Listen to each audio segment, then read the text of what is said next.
Good evening, everybody. Welcome to the Whitehall City Council meeting of Tuesday, July 1st, 2025. If you would, please rise for a moment of silence, followed by the Pledge of Allegiance.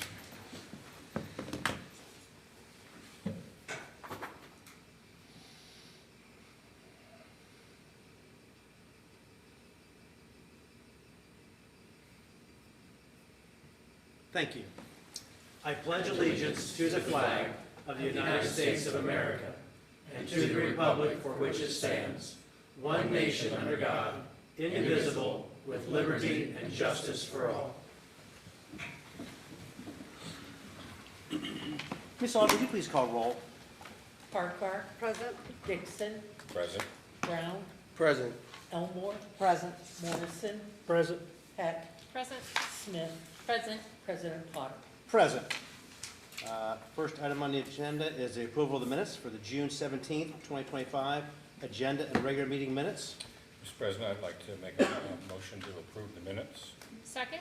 Been a motion by Mr. Dixon, second by Ms. Heck for the approval of the minutes. Is there any discussion? Ms. Aug, please call roll.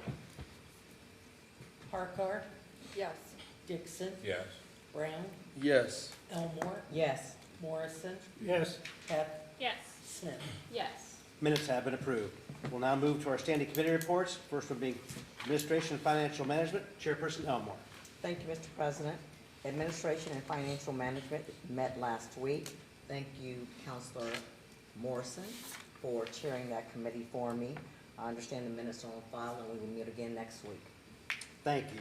Community and Elder Advocacy, Chairperson Harkar. Yes, thank you, President Potter. Community and Elder Advocacy met last week. Thank you to Councilor Heck for running that for me. We will meet again next week sometime after 6:30. Thank you. Community Standards Enforcement, Chairperson Smith. Thank you, President Potter. Community Standards and Enforcement met last week in my absence. We have no legislation on the agenda this evening, and we will meet again next week. Thank you. Economic Development, Chairperson Dixon. Thank you, President Potter. Economic Development met last week. Our minutes are on file.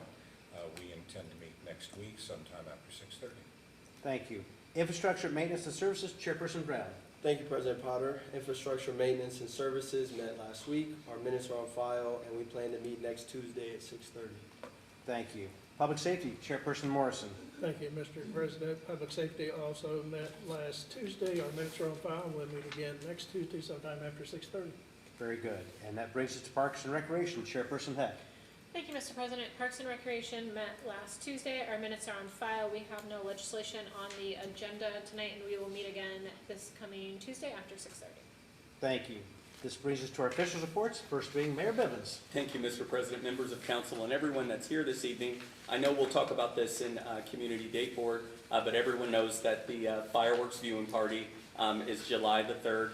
We also have the Food Truck Festival coming July the 26th with the Workforce Pavilion, and that's going to be fantastic. We're partnering with Jobs Ohio as of recently to bring a lot of workforce development opportunities to the city of Whitehall. And then I skipped this on purpose because I want to do a special just recognition to Karen Conason and WCCA for your diligence and for your leadership as it relates to the Whitehall parade, and especially creation of the signs that are all throughout the city of Whitehall. WCCA did that. They put those signs out, and they have also worked with the city to do the new parade route. So I just wanted to just say a special thank you. It's not easy running those organizations, and I know that Karen and her team does a fantastic job of doing that, and I'm really looking forward to this parade this year. And once again, I just want to say thank you to Karen Conason and WCCA for your leadership in that matter.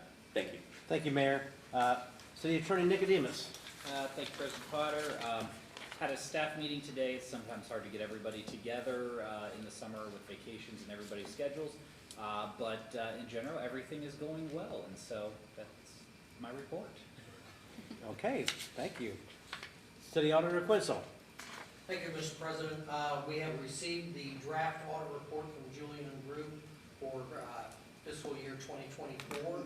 I reviewed that this morning, and those will be released to council first, and then will be released to the auditor of state, and then will be published. There's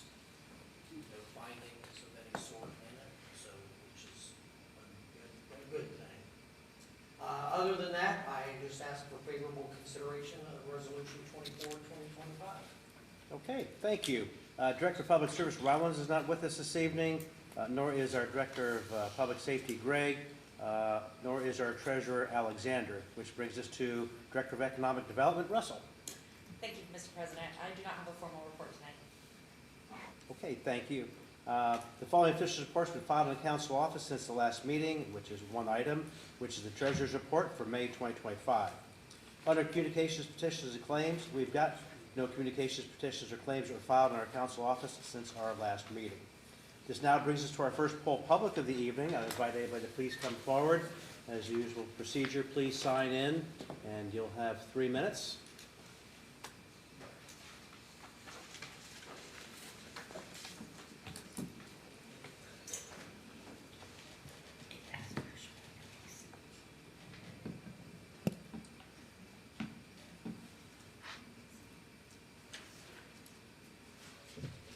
Hi, I'm Amanda Waller. I just wanted to say that I'm excited about the Rockwell district, what's going on there. It's nice to see some progress and things happening there. Finally, I think increasing the amount of affordable housing is a good thing.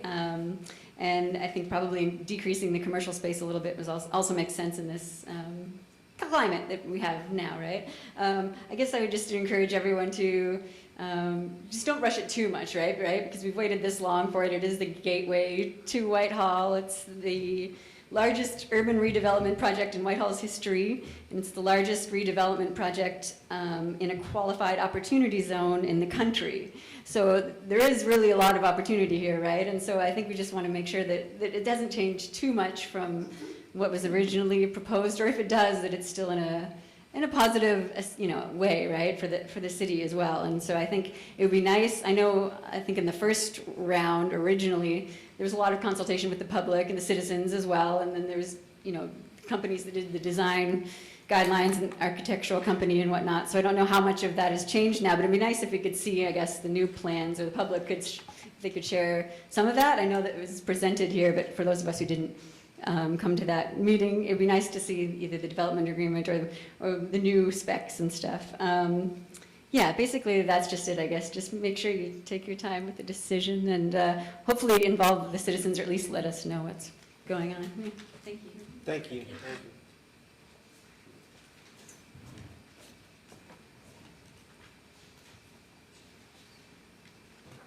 Would anybody else like to come forward? Seeing no additional folks, I will ask Ms. Aug for verification of copies as to whether each member of council was given a copy of each item listed on the agenda prior to the meeting, including any add-on legislation. Hartbarth, Yes. Dixon, Yes. Brown, Yes. Elmore, Yes. Morrison, Yes. Peck, Yes. Smith. Yes. Thank you. At this time, we have third reading, which is to be read by title only, which is ordinance 42, 2025. It's been postponed to no later than July 15th, 2025. An ordinance enacted by the electors of the city of Whitehall pursuant to an initiative position to amend the zoning to establish Fairway Boulevard Overlay District, to limit future uses, subdivision, and infrastructure within said district, to amend the zoning map to protect large trees, to impose a moratorium on development pending the outcome of the initiative petition, and to provide for a private right of action. I do know that Ms. Russell would like to make a presentation this evening, and invite you to come forward. Thank you very much, President Potter and members of council, for allowing me to join you again this evening. I have a brief presentation. As Mr. Nicodemus shared, I believe at committee it would be good to do some case studies and be able to get that to you ahead of time. So tonight we're going to walk you through example case studies of what could occur on a lot and the repercussions of them or the results of them. So really just putting the proposed ordinance to use and what it means for our development department. So Ms. Ogg, do you mind going to the next slide? You could go past this one too. Thank you. All right. Just a reminder, we're talking about the Fairway Boulevard Overlay District, which is the 141 parcels as outlined in red. So as mentioned, we are going to walk through scenarios on different opportunities that present themselves on sites that are located in this proposed overlay district, and be able to just share what that means currently based on what is written in the zoning text currently versus what is proposed in the overlay district. So on the left is an existing lot that is in the Fairway Boulevard. We're using the address is 664 Fairway Boulevard. The way that the current code reads is that a lot split that is greater than 1 acre would require a trip to Planning Commission to occur. So they would submit a property legal description as well as a survey. Then Franklin County would verify that legal description and stamp it with their approval. Planning Commission would vote, and if approved, they would stamp the legal description, and the chairperson is the one that would sign that. Then the applicant returns the documents to Franklin County, they record it, and the lot is considered to be split. They will be assigned separate numbers. Under the proposed overlay district, there are only 2 lots that are actually able to be split with the frontage, considering the frontage requirement of 200 lineal feet. So those properties are the parcels ending in 1764 and 1772. Laura from my team did a great job today kind of reevaluating this and understanding what it means, and she was able to give me some great information. One of which is property 1764 is an interesting sized lot, so it would be hard for it to split to actually be developed into something. So under this new proposed overlay, there will only be 2 that are divisible following the 200 feet lineal frontage requirement. When considering lots that are, I apologize, that are still also over 1 acre, we looked at a parcel that has a 200-foot frontage as is. So to be clear, the last lot had over 400 feet of frontage, which is why they were able to split. In this instance, this property only has, it looks like 226 feet of frontage. Therefore, when it would split, it would then not be in compliance or not be able to do that, except for the fact that it will be greater than 1 acre. So I guess that is allowed. I apologize, I'm reading notes and looking down. So yes, that is allowed, but the frontage is different. Therefore, the setback from the road would have to be 200 feet. So that is how this parcel would work. So it's over 1 acre, less than 200 feet of lineal frontage, so the setback would be 200 feet on this lot if it were to redevelop.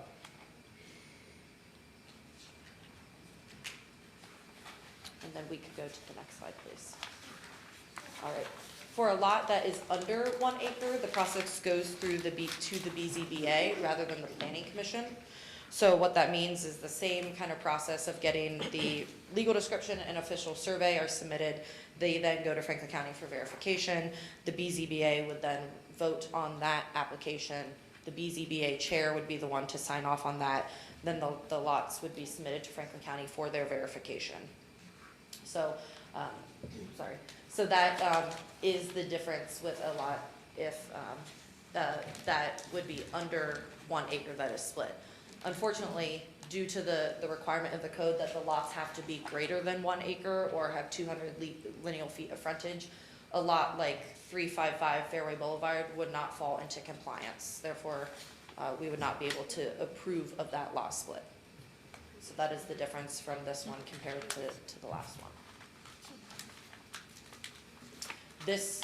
If this lot were to be split, it would not be approved because it would increase nonconformities. So the idea is that we would not want to increase a nonconformity if it is in existence. So this lot, as it is today, under the zoning code, would consider to be a non-conforming lot because it is less than 1 acre and does not have 200 lineal feet. So that lot split is what would create an additional nonconformity, which per our nonconformance code section is not permitted.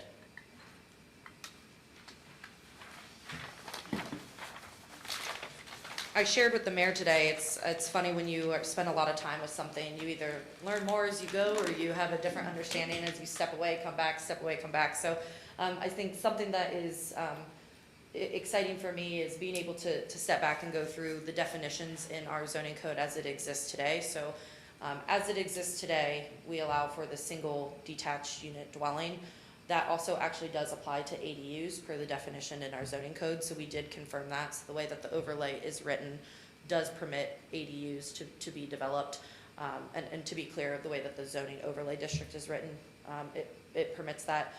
So the current process for an ADU is a actual permit request through Planning Commission. It's a special use permit in the zoning code, which means it does have to get approved by Planning Commission and then City Council for its approval and capability to be used currently in the single residential and 2-unit district. So under the current process and the proposed process, we see the same process set to be established. So we will follow the same special use permit, whether it's the overlay district or the current proposed zoning text. Real quick, if I may,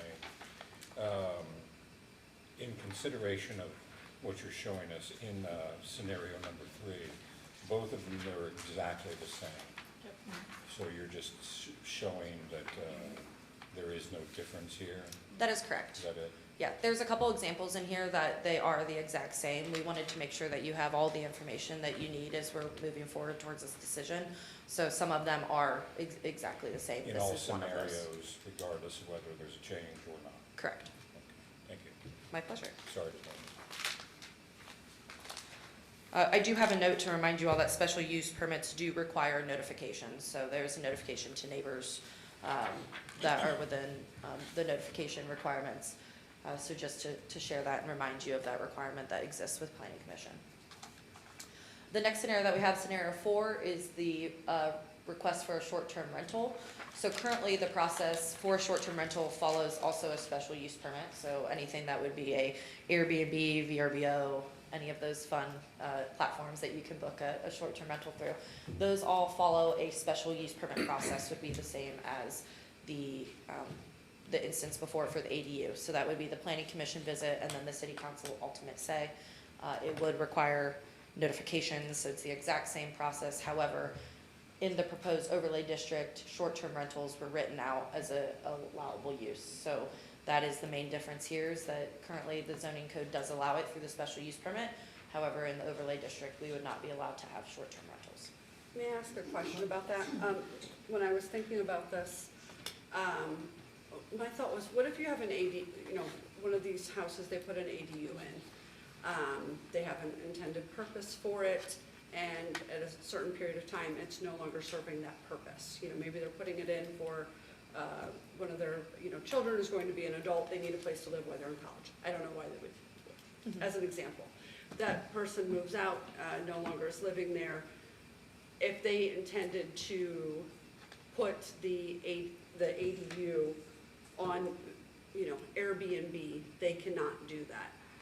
Under the Correct. proposed overlay district, they could not do that. Under our current zoning code, they would be able to do it through the special use permit process. Thank you. What's the time, what defines a short-term rental? Like, is there a certain length of time, or? I will have to double check. Let me get into the zoning code and I can provide you the definition. Okay, I was just wondering the difference between that and like, if you're just leasing. Yeah, that's a great question. Let our team look into it and we can Okay, send a thank follow-up you. email with the definition per the zoning text. What was some of the reasoning given to not allow Airbnb, VRBOs, or vacation? What were some of the reasons that were given? Do you know? No, I have not asked that question, but I'm more than happy to take that and ask the petition committee to be able to get that answer as we work through some of the items that we've been working through. Yeah, I'm curious about that as well, and I was just thinking, like, I know at one point, my family, we got an Airbnb, like a treehouse cabin kind of thing. It turned out that it was on somebody's property, kind of towards their, they had a very large property, it was in their backyard. So, again, just thinking something like that, if somebody wanted to do that to bring in additional income, I do understand there's concerns around, these Airbnbs, VRBOs, getting a lot of the property and things like that in a city. I understand that's some different challenges, but I'd love a little bit more information on this. Absolutely, I'm happy to work with them and be able to provide that answer. Thank you. Absolutely. Next slide, please. All right. Another item that we took a look at was the request for bed and breakfast. So currently, our code allows for bed and breakfasts through the special use permit as well. This was an item that was not listed in the overlay district text, so this could still be permitted per the special use permit process. So just to share that as something that we flagged and could be a capability as it exists today, both in the zoning code and both in the overlay text. And there's no changes with this one as well, correct? Not at this time. Okay. Okay, so I have a question. So an Airbnb is a temporary, or VRBO is a temporary. Bread and breakfast are temporary also. What's the difference? It's allowing for one and not for the others. I think, I mean, in The my bed and mind, breakfast is a bed and for an extended breakfast- period of time. yeah, but that person is there, where an It's hosted, where- Airbnb might not be. So I guess that would be probably the difference, which makes me then wonder Not if necessarily. in your, well, and for an Airbnb, for a bed and breakfast, you're normally there as a host, which then makes me think your scenario might be possible if they're there. They would just have to market it differently, right? I don't know. Well, it's possible too, like when you host on Airbnb or Vrbo or whatever, you'll often also see where people will just rent a room Yeah. or something like that. So technically, the homeowner could still be there and be wanting to rent a room. They wouldn't be able to do that too. So Then they'll have to get a special permit and treat it like a B&B. B&B.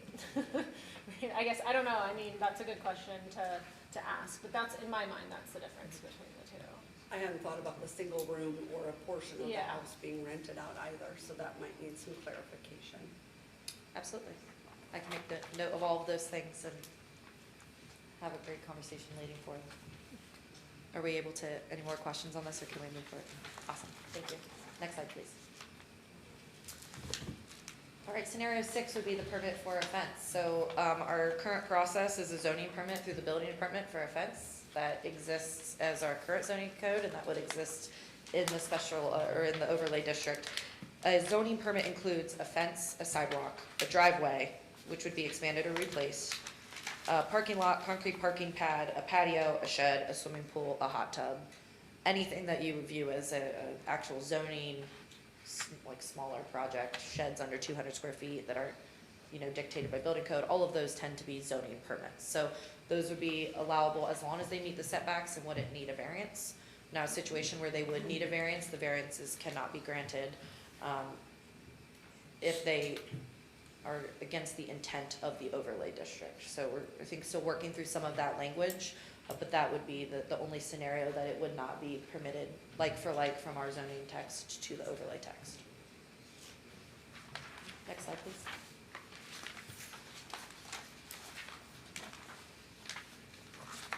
Alrighty, the next example is a new build of a house. So currently, you're able to have more than one house on a lot or a parcel. It could be attached, detached, or a duplex house. It would go through a normal building permit process that would come through our department. Under the new proposed zoning text, it would go through the same building permit process, but there would only be allowed to have the one house on the lot and it'd be a detached house or singular house, no duplex, no townhome. New building permits are similar to other types of building permits, so you could consider a renovation, a demo, an addition, a roof, a garage. Any of those kind of fall into these buckets. go ahead. Other question on the language. So on both sides, it says allowed more than one house on lot parcel. The only thing that's different is the type of housing. Am I missing something? I'm sorry, I misspoke. So yes, there could be additional structures on each. You could have a garage, you could have the ADU in your home, but you could not have a detached or a duplex on the one lot. Okay, separate structures. Thank you. So it would be the type of home that would be on the lot. And then the capability to have, accessory uses or ADUs is allowed. As long as it is a detached single structure, then it is allowable. So just to be clear, so if you had, I guess number one, if you had a lot that was 10 acres and someone decided they wanted to split it, let's just do easy math and say they wanted to split it 10 times, so each lot would be an acre, what other criteria would they have to meet, with the 200-foot frontage and or the 200-foot setback to be able to do 10 single families on that lot?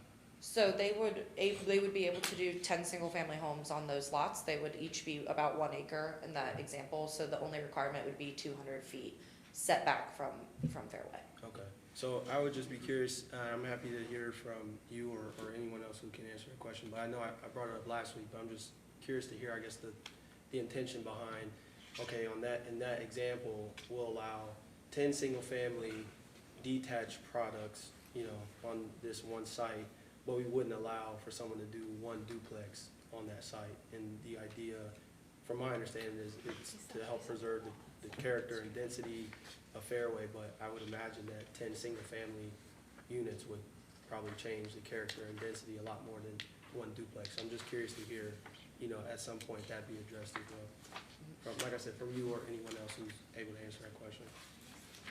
Okay, great.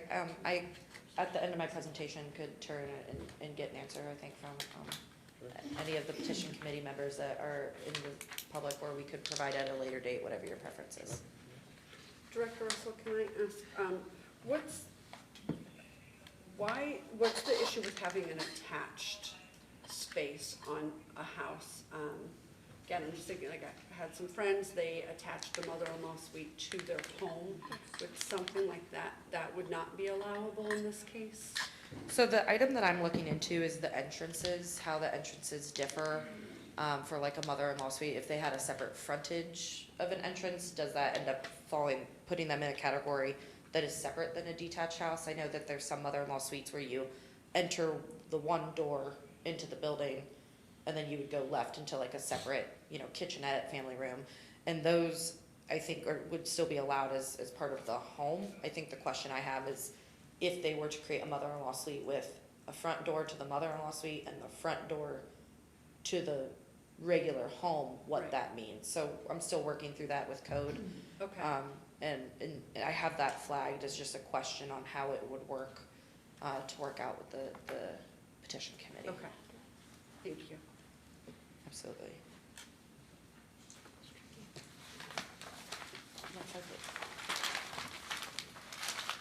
Alrighty, this is our last scenario of the evening. So currently, trees and shrubs that are in the right-of-way, and removal is related to public road, public sidewalk, and shared use paths are required to be replaced by the city. That is under our current code. So if we were to remove any trees or shrubs for some type of public improvement project, we would be required to replace them. Additionally, there's no legislation for any non-right-of-way trees, so if we had to remove a tree that is outside of the right-of-way for any type of utility install, a home, there's no legislation that requires those trees or shrubs or any of those amenities to be replaced. Under the overlay text, it says that trees that are in the right-of-way are protected and are in the project as it relates to public road, sidewalk, leisure trail, shared use path. And so those are not required to be replaced, but they are also not allowed to be removed. So that would be the major difference between the two code sections.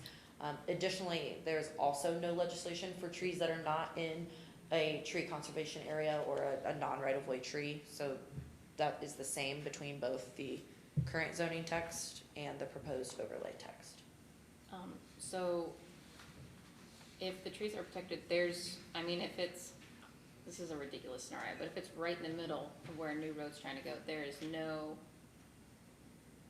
way to, trying to find the words, no way to petition to have it removed or process. That's the word I was looking for, process. The one caveat was if the public service director noted it as a public, endangerment, a health hazard, something like that, but for a proposed new road, no. So it would have to have an additional requirement or need for the tree to be removed. Same holds true of the shared use path, correct? So in Councilor Brown's scenario where you have a property with 10, smaller homes on it, you would need a roadway or something to go through there to get to those homes.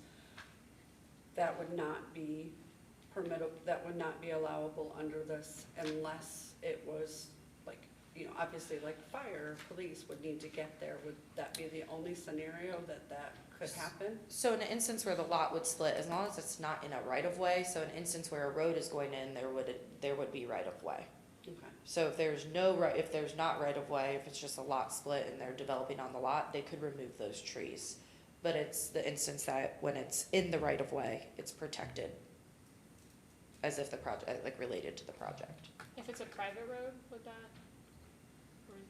That would be a scenario we did not walk through, so. Okay. Well, because I just saw public, so I was just curious. Yeah, so if it's a driveway private- or, If it's a Yeah. private road. Yeah, if that a makes driveway, I don't think falls into the same category as a road, as it falls under, that's a zoning permit, so those seem to be permitted. But we are absolutely able to take a look at what that would mean for a private road.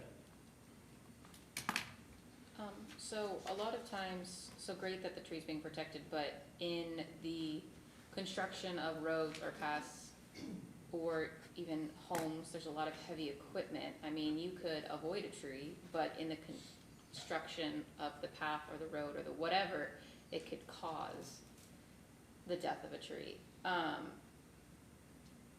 Which is somewhat complicated because these are big trees with huge drip lines, and huge root systems. So is there any further assurance, just like you have to leave it there, if not, it must be here to protect?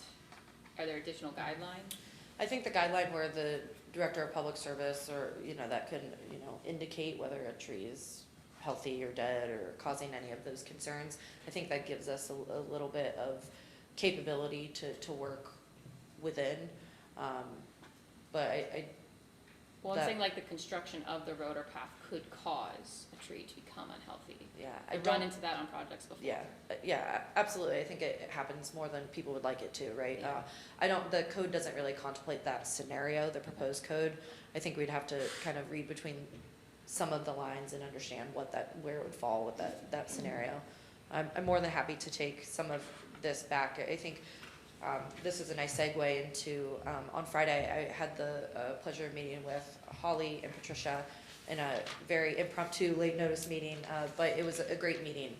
We were able to talk through some of the initial concerns with the code and be able to kind of understand where I'm coming from on behalf of the city and some of where they're coming from on behalf of the initiative petition committee, and able to actually put our heads together and start brainstorming some of the changes that are tough scenarios or things that would benefit, I think, both parties as it comes to, infrastructure or intent, or, we had a couple areas where parts of code were replaced, or rewritten for, establishing, the idea was to establish like this is what we have to follow, but it exists in other places of code. So just trying to clean it up to be a real working piece of legislation. Prior to that conversation, I had urged them to look at Millbrook Farms subdivision in New Albany. I would encourage you all to take an adventure out there. So it's Millbrook, Millbrook Farms. It is a subdivision that was built by Pulte Homes, and the lot itself is very similar size. It's no longer one lot, it is a small subdivision, but similar to the size of the lot that we've been talking about here on Fairway Boulevard. So Patricia and Holly spent time in the community. I think it was over 2 hours, and they knocked on doors and understood what was in the subdivision and really listened to my suggestion, and I appreciate their effort in doing so. Part of why I would like council to consider that is to familiarize, if we were to talk about it in committee, familiarize yourself with the subdivision and be able to do a similar exercise that they did, just to understand what the impact of that subdivision would be if it came to Fairway Boulevard. I am very excited for the relationship to work with them through this process. They've been great to work with, and hopeful that we can get some resolution on some of these, tough pieces that are hard to work through, hard to apply, and be able to get to something that would be working and beneficial to all, not just one party or the other. Do I have any questions? So the one thing I would suggest to all of this members of council, since we're going to have one more discussion on this next week in committee where we can get deep into it, I would encourage you, with any questions or concerns, please get with Ms. Russell as soon as you can, so she can have a chance to have things researched out, so then it can benefit everybody in council when we talk about it next week.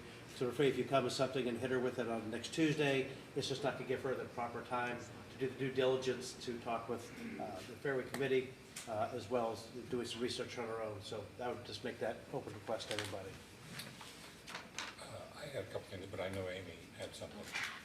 So what does this look like, going forward? It sounds like they're coming with changes, we have some questions. Is this an amendment that, I guess we have the options, we can accept, reject, or amend. So is this going to be amended by the committee and still go to the ballot? Like, what is the process with these changes? What does that look like? Yeah, that's a great question. In my mind, our process is that we're working towards a piece of legislation that we all agree upon. You know, I think we're still really working through that, so I don't want to say anything and lock us into a certain pattern or, you know, a certain outcome of that, but I'm very hopeful that we're working towards something that could be useful for all parties and I think benefit everyone in some way, shape, or form. And so I think that we'll be able to follow up at a later date on what that means.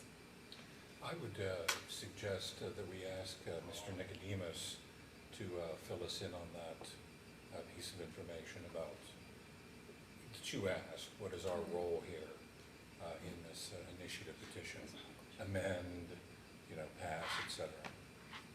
I mean, it's safe that you can adopt what's been presented, amend it, or reject it. There is the option for the petition committee to submit amendments to it. But your role as council is no different than any other piece of legislation that comes before you. Well, and what if we were to reject it? Then you reject it. So we wouldn't pass it through to the voters? Is that what you're saying? No, if you reject it, the petition committee then can say, we want this on the ballot. I see. And that involves us doing something with it legislatively? So if the petition committee wants it on the ballot, then they have to provide the notice, and then council passes the resolution to instruct the Board of Elections to place it on the ballot. That's what I was So there would be another piece of legislation. Again, it's kind of administrative type thing. You don't get a choice to not put it on the ballot if you reject it and they want it on. So that's what I thought. I just wanted to clarify. And Mr. Nicodemus, just to be clear, because I think we'd had this conversation, if I recall correctly, if this gets passed with no changes in its entirety, then it just becomes law. It doesn't go for a vote, it just goes, it is enacted. yeah, it becomes law. So it does not go down to the voters. Correct. I guess just one question that I would have, or maybe this is something that, as you know, you're continuing your discussions, might be, I would just be curious to hear more on what, you know, it seems, the way I understand it, that, you know, the right-of-way trees are protected in this overlay district, but there's nothing about privately owned trees in this district, is that right? That's the way that staff Okay. interpret the code. I mean, just with that understanding, I mean, I love the idea of protecting trees in general. I think it's fantastic in and of itself. I'm curious, I guess, as to why only public trees are protected in this scenario. My intuition, I guess, would tell me that obviously there's some about probably roads and multi-use paths that are involved in that being named specifically, but if there was a process in which, you know, there's a multi-use path coming to Fairway that people are on board with, the residents want, whatever the case may be, that there is an opportunity to be able to, I don't know how that would conflict, I guess, with what's already been proposed, but if there's a situation in which a multi-use path is being proposed, it has support of residents and council, whoever, that there would be, I guess, at least at that point, some option to be able to do what they need to do. I guess if they had to remove trees to install a new path, I would think that that might be something we're talking about. That's great, yep, I can make sure to take that back. I think the thing to consider is, you know, paths can be installed in right-of-way, they can be installed in easements, and so I think just understanding, you know, what that means for all parties and how that would relate to the tree language. I'm more than happy to do that and be able to report back. Sure, thank you. Just briefly, I just want to say anecdotally, English Village, when it was built, the former English Village, they actually put the sidewalks around trees. And if you go there now, those long gone trees, the sidewalks do this. And you're like, why is it doing that? It's because they did that around trees. Secondly, I would ask, and outside of all the information that, or not information, but the questions we've heard tonight, in consideration that this council gives this information that you've given us tonight, is there anything other that you had found that needs to be presented, or this is pretty much it? Or? Not at this time. I think this is pretty much it. This was our attempt to use the code in a way that we would use the code daily. So I think that, you know, as of right now, besides some of the special scenarios we discussed, there's not anything that's, you know, sticking out to me. My biggest concern was non-conforming lots, knowing that there are some lots on Fairway that are not 1 acre, you know, and trying to understand that, and some that are not, homes that are not 200 feet away from the road, so what does that mean? So knowing that our non-conforming code just, you know, allows that to maintain status quo, as long as you're not increasing the non-conformity, I think that gives me a little bit of a sigh of relief to know that we're not in a complete endangerment with some lots in the proposed district. But there's nothing at this time that I can think. I think as you start to use a code, you always find things, right? It's just as natural. You don't always use every section every time. And so sometimes when you cross-reference sections, one thing I shared in my meeting with Patricia and Holly is that a definition section would be quite fantastic, whether they're included in our normal definitions at the front of the code, or they're a definition section at the front of this code. I think that would be immensely helpful for people when I'm retired, that they could use it. I think that's just good government practices.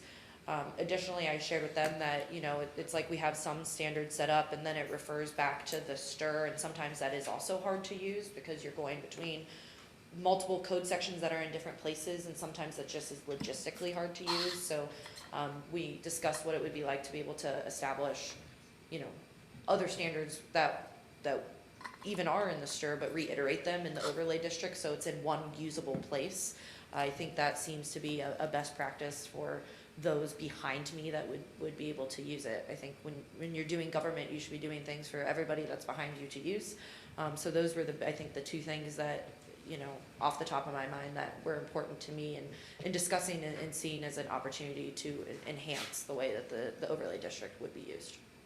I just want to say briefly that I think that it's terrific that I see this cooperation, this meeting of the minds here between the city and those and the petition committee. So I send praise out to that. I think it's terrific. Thank you. Last question I have with regards to this, and it has to do with the construction and the tree conservation. And I know that there are very, very mature trees on Fairway Boulevard, and the health of those trees, I don't know about the health of some of those trees. I know storm damage has caused a lot of breakage and trees falling over and that sort of thing. And so when we're considering construction, the health of the tree is going to be the consideration regarding if it needs to be removed or not. The health of the tree and then safety of residents. So that's the other, it's health and safety, I think are the two key components.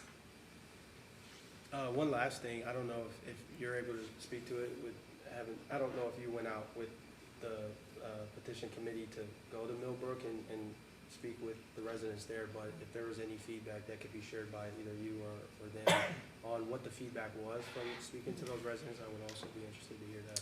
Yeah, I'd be happy to transfer over to them in a moment. I did not go out with them, they went on their own. Sure. But I'm happy to give it to them. I guess in closing for my presentation, if there's any more questions. Okay, I do want to indicate that they did create a concept 2.0. They did have a concept earlier on, but they created a concept 2.0 after their visit to Millbrook. Staff is still working through that, analyzing it. I will make sure to provide it to council at a later date, as I've kind of walked through some of those things that I need to walk through to understand it. And we'll keep you updated on the progress that we made, but at this time, Patricia or Holly, I don't know if one of you want to come address any of the concern, or provide any feedback from your Millbrook visit. So, like Ms. Gerald said, we're very excited that we've come to a middle part where we can both see things and look things over. So yes, we did go over, and it is a very nice development. It's in New Albany, and there's some things that we really liked about it. We did talk to neighbors, and one of the complaints was that the driveway was very hard to get into. We liked the idea that the garages were off to the side instead of in the front of the houses. The gentleman there, he was washing his car, and we had just a great conversation. They're really large houses. They're like 5,000 square feet. So it's quite interesting, well done, no vinyl siding, very appropriate to Fairway Boulevard. So we are really working hard together, and I think that we're making progress. We do got a little bit more work to do, so we asked for some patience so we can really present to you guys a really final, really answer the questions, because some of it we're still exploring too, and just trying to help define what we were both trying to get after, and also look at code. So we will be working more. We will have better answers for you. We're just really going back and forth at this time and trying to make sure our definitions are the same. So, but I really appreciate everything. Thanks. Thank you. Thank you. If I can add as well, so we also, again, it was a subset of the petition committee, so it wasn't the full committee, but we appreciated the reach out.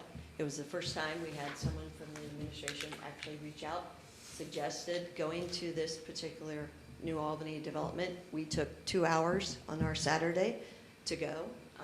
We drove it, we videotaped, we talked to neighbors, we looked at the lot sizes, same comment about the entrances to the garages on the side. It was difficult to get in because the lots were 0.25 size, so that limits the amount of radius that anybody can make.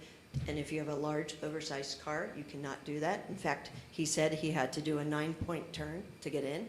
So on that, so there's some feedback there I think we should take. I think it had downlighting all in the neighborhood. It was constructed in 2018-19, so these were sometimes second owners. They were in cases still within their 10-year warranty that the builder provides. Very little comments in terms of what were any defects from the builder workmanship, so we talked to them about that. We looked at the available parks that were there. They were fenced-in children activity parks, as well as some of the walking paths that were between the homes, and looked at those. We looked at retention ponds and things like that as well. So we were very impressed with it, and we highly recommend you go as well. I think this period, I again want to say thanks to Jackie for that reach out. It did get us in a more collaborative space, and in that I'd like to, since we are kind of in the robust discussion consideration period for this initiative petition, wanted to submit to both Brad and Julie Ogg for the council. We would like to submit the modified ordinance that takes into account comments that were made from the city council, each of you that had comments, specifically on the section as it related to the multi-use path and the requirements under exhaustive requirements. In order to do that, we will be submitting a modified ordinance with those changes redlined for you to look at, and it has been signed by all 5 members of the committee. So that signature page, I'll provide a copy to both Brad and to Julie of that. So we welcome this opportunity. We take to heart that this has been a long process for the community. And we recognize that it takes both parties to be here to make this. And as Jackie mentioned, we even took one additional step and laid out a version 2.0, looking at the homes and the structures from Pulte Homes on that particular layout to include feedback of the open space areas and potential deer trails and screening from the neighbors. So we would like for that. I know she's going to make it a little bit better than our version, so we would like for that to also be considered. So with that, I'll hand deliver to Brad and Julie the copy of the modified. Thank you. Can I ask a clarifying point real quick? Sure. You're giving us a modification to look at, but this is not like a final draft. We're still expecting These- additional modifications, correct? Yes, this is allowed in what's called the reconsideration period, so the petition committee as well can submit edits to the initiative petition for consideration. And we've discussed this with Brad as well. So that's part of what's written in our charter and would still allow us to go forward with that. So again, and not to everybody, I'll give a copy to Julie Ogg to then distribute and a copy to Brad. Thank you. Great, thank you. Thank you. Ms. Ross, thank you very much. Thank you. Moving on, we will go to now second reading, where we've got no legislation this evening under second reading. And then under first reading, we have ordinance 58, 2025, which will be read by title only, making updates to Part 11, Planning and Zoning Code, Article 111404. Ordinance 59, 2025. This has been referred to Planning Commission for their July 29, 2025 meeting. An ordinance amending Ordinance 42, 2022 to amend Phase 1A and Phase 1B Final Development Plan and the Approved Plan Unit Development, PUD, for the property located on East Broad Street, Hamilton Road, and Poth Road, parcel numbers listed in Appendix A, property owned by the City of Whitehall. We now have Resolution 23, 2025, which is being read by title only, adopting the tax budget for the City of Whitehall, Ohio, for the fiscal year beginning January 1st, 2026, and submitting the same to the county auditor. Our last piece of legislation this evening is Resolution 24, 2025, resolving to approve the then and now certificates. Mr. President, I'd like to introduce Resolution 24, 2025, and move for the suspension of all rules. Second. There's been a motion by Ms. Elmore, second by Mr. Morrison, to introduce Resolution 24, 2025, and for suspension of all rules. Is there any discussion? Ms. Aug, please call roll. Hartbarth, Yes. Dixon, Yes. Brown, Yes. Elmore, Yes. Morrison, Yes. Heck, Yes. Smith. Yes. Rules have been suspended. Mr. President, move to adopt. Second. Motion to adopt by Ms. Elmore, second by Mr. Morrison. Any discussion? Ms. Aug, please call roll. Hartbarth, Yes. Dixon, Yes. Brown, Yes. Elmore, Yes. Morrison, Yes. Heck, Yes. Smith. Yes. Resolution 24, 2025 has been adopted. This does bring us to our second poll public of the evening, and again, the same rules apply. If anybody would like to come forward. The only caveat being you cannot speak to somebody you've already spoke to. You've heard me say that plenty of times. Amanda Waller, yeah, I just wanted to speak on the kerosene spill that happened 5-6 weeks ago, I guess. I think Whitehall's handled our part so far well, and it's encouraging to hear that the cleanup is almost done, or is done, I think, at this point. But we know that there will still be long-term repercussions to the environment, and there's plenty of research to show that the long-term effects on the ecosystem, the wildlife habitat, etc., and also the negative effects on the community as far as quality of life, home values, etc. So I'm here to argue that when you submit your request for reimbursement of the man hours for the cleanup of Whitehall's man hours, that we should also request additional funds to reimburse for the long-term effects and future remediation efforts. And especially if it comes back that the final report says negligence was involved. A quick Google search about the company involved shows that it's a foreign-owned company with a stock price over $50 a share, and they have a laundry list of environmental and safety violations and fines and sanctions over the last 15 or so years that they've been in existence. And so in my opinion, they should probably be shut down at this point, but that's not our call, obviously. But what is in our purview is to ensure that Whitehall isn't the only one paying for the repercussions long-term. This is an environmental justice issue. This company shouldn't be able to pollute the waterways of, the poorest community in central Ohio and then make us pay for it, right? So I think then those funds could go towards some sort of, health of the waterways fund or something for future, like I said, remediation efforts, restoring and planting, new, riparian plants there, or local plants. We could have educational programs for the students to learn about the importance of keeping the streams healthy. Programs for appreciation of the streams, it could fund that, like the fishing with the mayor that was popular or whatever. So I just think that's something to keep in mind when we submit the reimbursement request. Thank you. Thank you. Thank you.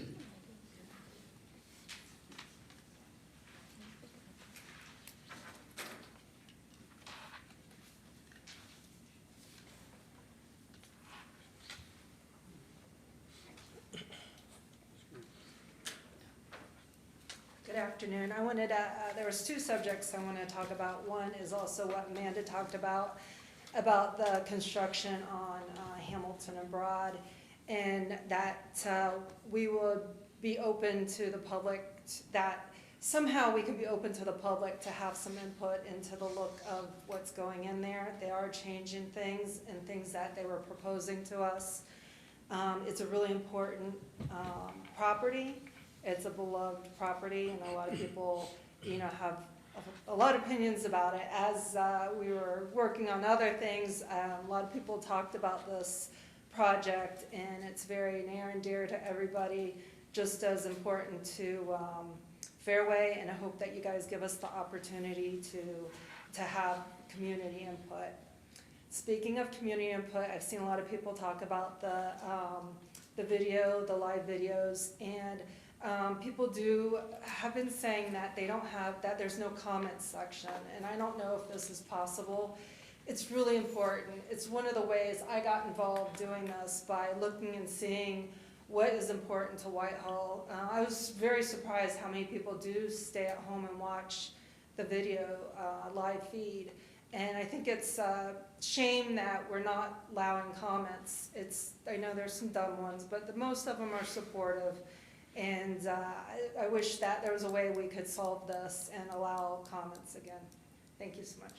Thank you.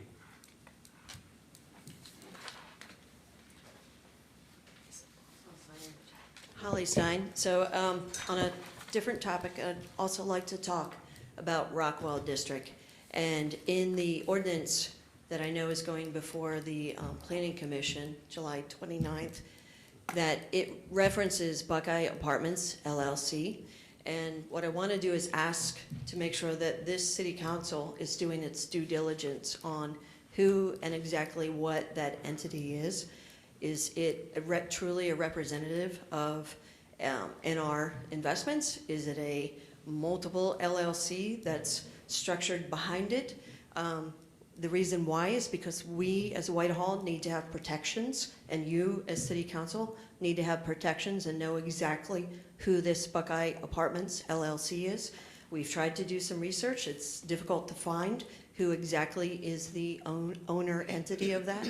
And I would request that you as city council do that before, as you do your preparations for the planning commission meeting too.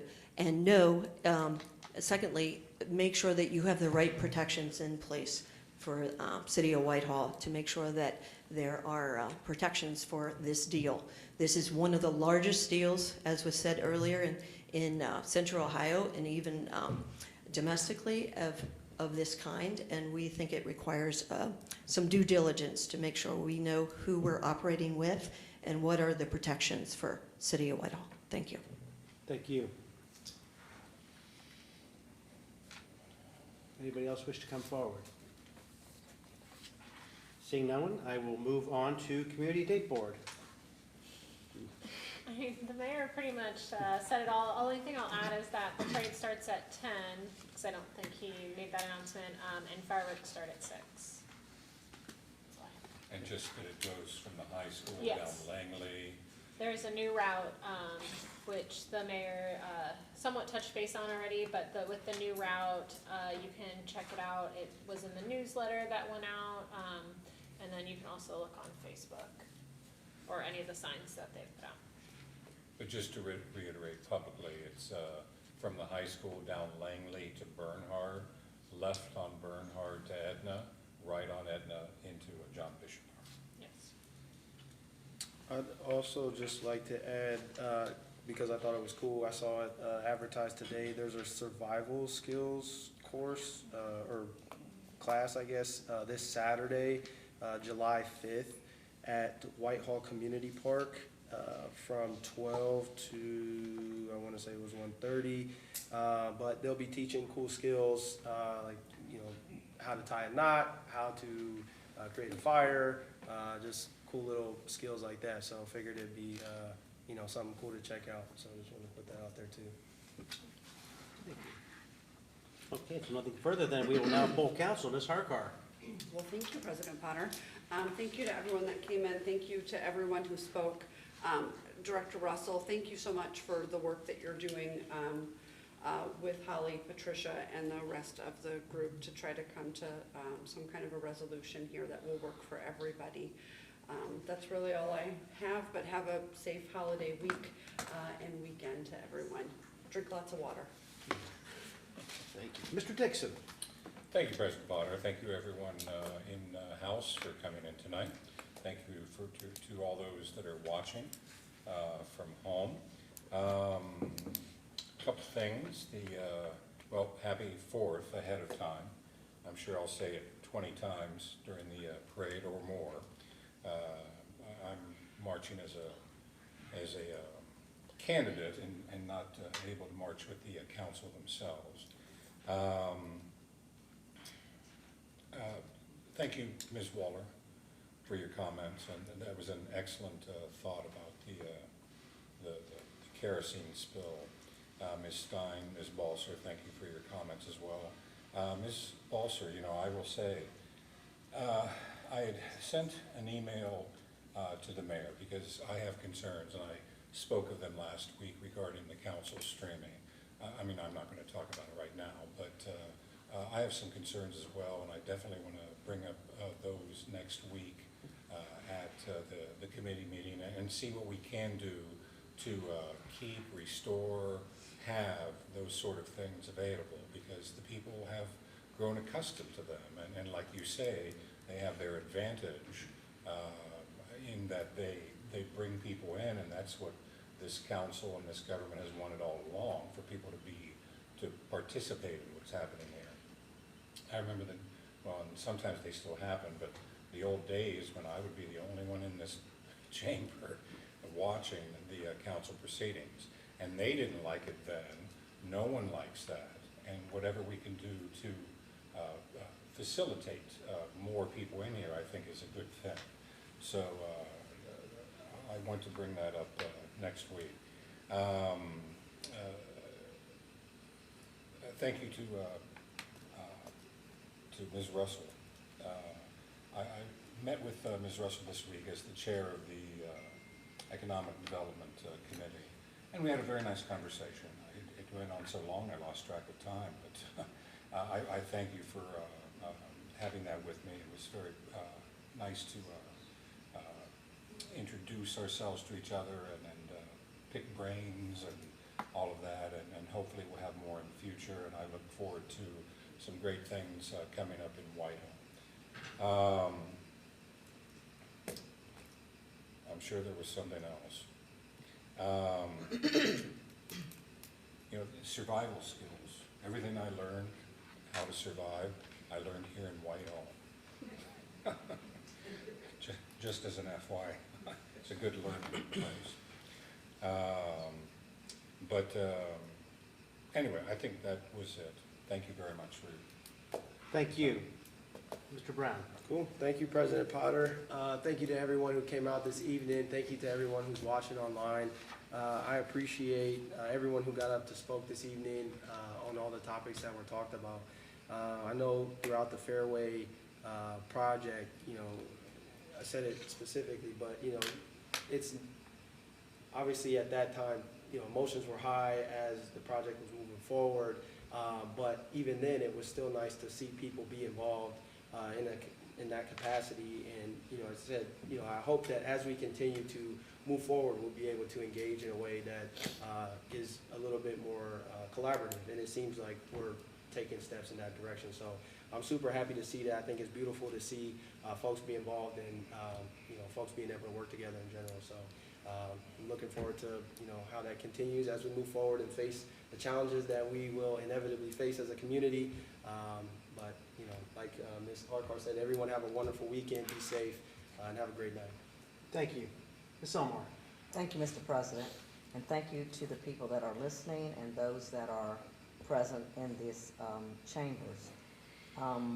Also, I know that 4th of July is around the corner, we're gonna have festivities and everything, but hoping families and everybody that's involved is safe and that, you know, no difficulties occur during that time. I want to thank Jackie in particular for the way that you've reached out to the community, to the petition committee, and the collaboration that has happened between all of this, because at the end of the day, we all want a win-win. And I think we all want what's best for this city. And it's been contentious at times because there's people's involvement, their emotions, and all of that. But when I was in the workforce, there was quality. You formed, you stormed, you performed, and you know, all of that happens when a group of people come together. Then there's a leveling out period where you're productive. And this seems to be a very productive part of what we needed to go through in order to get to yes, pretty much. And I know that everybody is not going to be happy, but at least it's something that everybody can live with. And it would be something that's going to be really good for the community. So I want to thank you, and Mayor, thank you for a good hire right here, because you've done a lot in the short period of time that you've been here to bring a lot of things together. And so I want to commend you on that. I also want to commend the committee for, you could be entrenched in your positions, but instead that you're working with the city, and that is a major plus for us. So I want to thank you guys for doing that and your input. There's still a lot of work ahead, discussions, potential outcomes, and hopefully a good resolution that we can all live with. And with that, that's it, Mr. President. And for that, I thank you. Mr. Morrison. Thank you, Mr. President. I would like to thank everyone watching and everyone that showed up tonight, and especially those making presentations and comments. Everything seems to be moving forward in a positive direction, and everybody are good speakers before me, so I will say, just have a good, safe, happy holiday. I'm done. Thank you. Ms. Heck. Thank you, Mr. President. I agree with Mr. Morrison. I feel like everything has been said. I really appreciate everybody that's watching from home and that took time to come in tonight. Thank you, everybody that spoke. And thank you, Ms. Russell, for continuing to openly communicate with us and the community. It is great to have that bridge. And I hope everybody has a safe and wonderful holiday. Ms. Smith. Yes, my favorite spot. Second what everybody else said. Thank you to those watching at home, those present this evening. I feel like everyone's touched on everything. I also would like to thank Ms. Russell. We met 2 weeks ago, and it was a fantastic time of getting to know each other, and all the good I hope we can do in this city. So that's all I have. Okay. Well, I'm going to steal a line that's been used by Ms. Heck and Ms. Smith. Everything I think has been said. Again, thank everybody for coming in. I do like the collaborative nature with the committee and the development director and the city. That's definitely a lot more productive. I'm glad to see that go in that direction. Would like to wish everybody a very safe and happy 4th of July. I think we're going to be rain-free, which is a good thing. So just be safe out there. And with that, I will adjourn us at 8:09.